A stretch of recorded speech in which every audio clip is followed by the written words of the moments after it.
Welcome to the Gospel Road, and we are going to be looking at Isaiah chapter 58. I was reading this and just made me do a little bit of thinking, really about where I stand, what I do, how I look at others. True righteousness of a person. Chapter 58, starting with verse 1, shout it aloud. Do not hold back. Raise your voice like a trumpet. Declare to my people their rebellion, and to the house of Jacob their sins. For day after day they seek me out. They seem eager to know my ways, as if they were a nation that does what is right, and has not forsaken the commands of its God. They ask me for just decisions and seem eager for God to come near them. Why have we fasted, they say, and you have not seen it? Why have you humbled ourselves and you have not noticed? Yet on the day of your fasting, you do as you please and exploit all your workers. Your fasting ends in quarreling and strife, and in the striking each other with wicked fists. You cannot fast as you do today and expect your voice to be heard on high. Is this the kind of fast I have chosen? Only a day for a man to humble himself? Is it only for bowing one's head like a reed and for lying on sackcloth and ashes? Is that what you call a fast? A day acceptable to the Lord? Is not this the kind of fasting I have chosen? To loose the chains of injustice and unite the cords of the yoke, to seek the oppressed free and break every yoke. Is it not to share your food with hungry and to provide the poor wanderer with shelter? When you see the naked, to clothe him, and not to turn away from your own flesh and blood. Then your light will break forth like the dawn, and your healing will quickly appear. Then your righteousness will go before you, and the glory of the Lord will be your rear guard. Then you will call, and the Lord will answer. You will cry for help, and he will say, Here am I. If you do away with the yoke of oppression, with the pointing finger and malicious talk, and if you spend yourselves in behalf of the hungry and satisfy the needs of the oppressed, then your light will rise in the darkness, and your night will become like the noonday. The Lord will give you always, and he will satisfy your needs in a sun-scorched land, and will strengthen your future. You will be like well-watered garden, like a spring whose waters never fail. Your people will rebuild the ancient ruins and will raise up the old age foundations. You will be called repairer of broken walls, restorer of streets with dwellings. If you keep your feet from breaking the Sabbath and from doing as you please on my holy day, if you call the Sabbath a delight and the Lord's day honorable, and if you honor it by not going your own way and not doing as you please or speaking idle words, then you will find your joy in the Lord. And I will cause you to ride on the heights of the land and to feast on the inheritance of your father Jacob. The mouth of the Lord has spoken. Isaiah 58. Talking about fasting.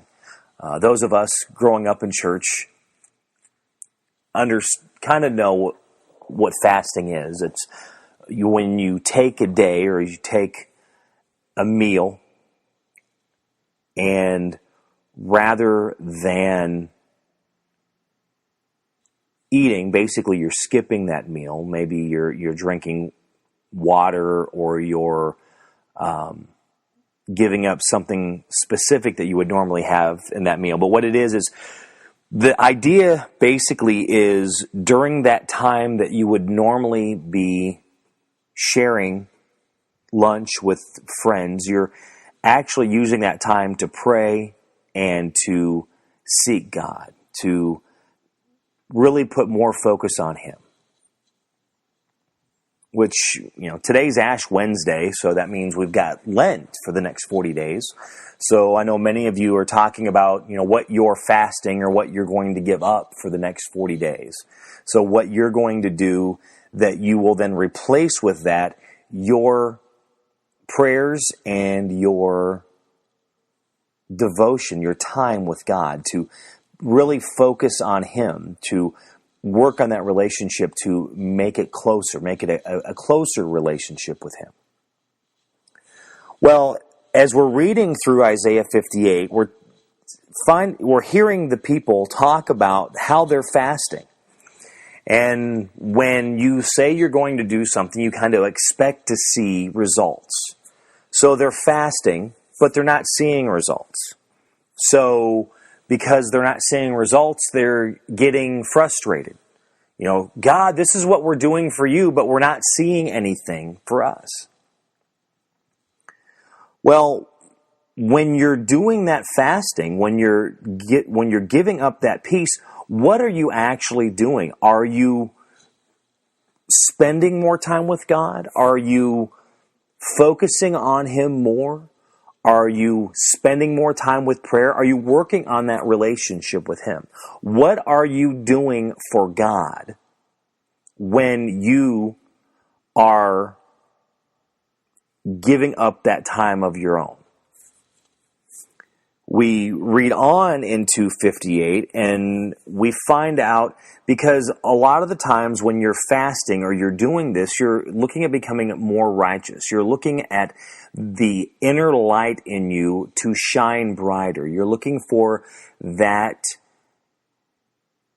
relationship with God to grow. You're looking to be closer with Him.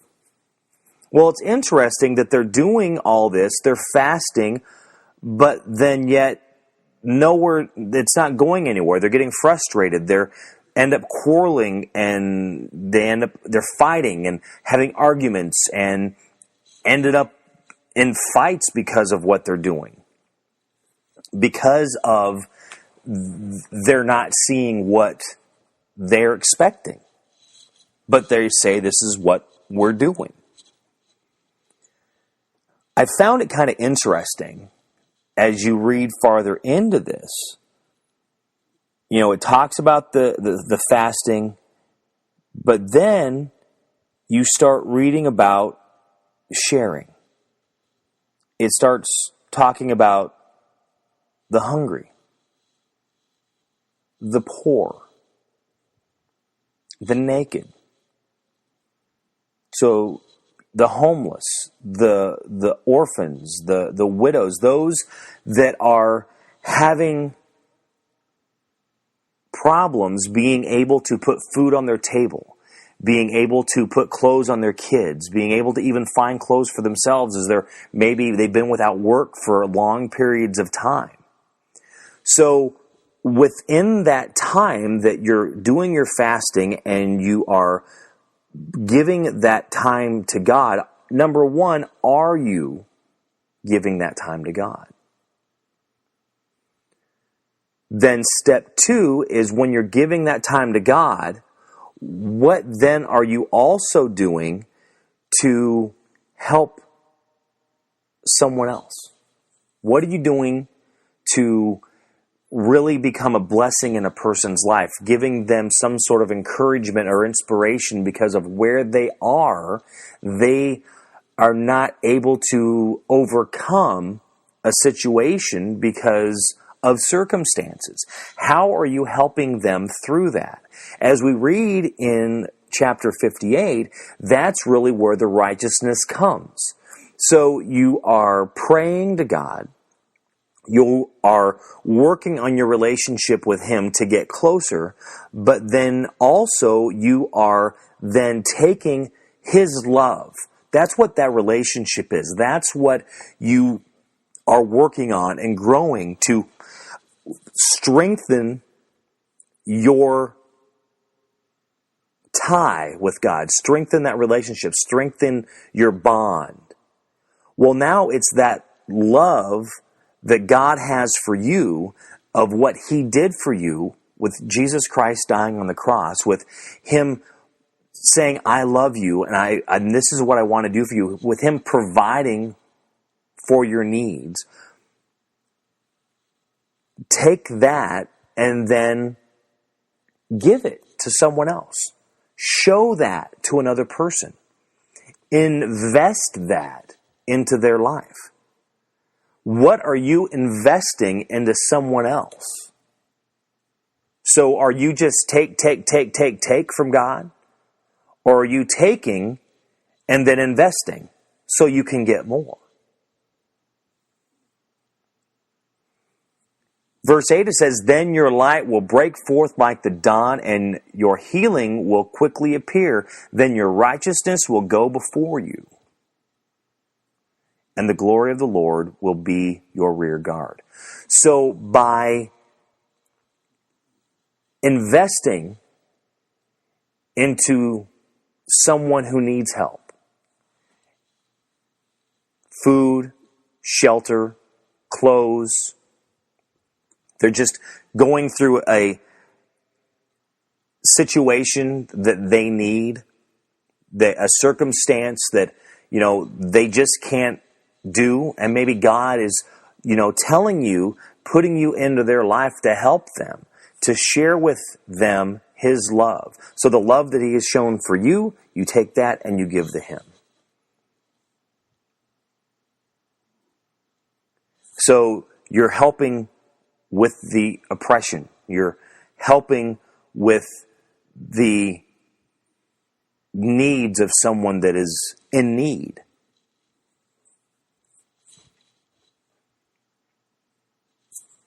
I think it all comes down to it's the love. It's the love that God has for us. It's that love that he shows us that's unfailing, that we need to take that and give it to someone else and say, there's someone out here that cares. There's someone out here that does think you matter. And share with them that love. Share with them God's love. Isaiah chapter 58, that's what we were looking at this evening. Thank you very much for spending time listening, and hopefully this kind of gave something to you as it kind of did for me. I mean, again, this is how I'm kind of looking at this, but, my encouragement to any of you that, read this yourself, Isaiah 58, read that chapter and see what God says to you. Because see, we're all in different places with God. So there's certain things that we need to do that God knows that we need to do, but maybe God's telling me something that I need to do. He's telling me what my next step is. Because it's my next step doesn't mean that it's yours, because God could be working on you for something completely different. So that's the thing we need to remember, is spending that time to read more about him, to really seek, to really understand what's happening, where we are in life. Isaiah 58. Read it for yourself and see what God tells you. Thank you very much for listening. Have a great day. God bless.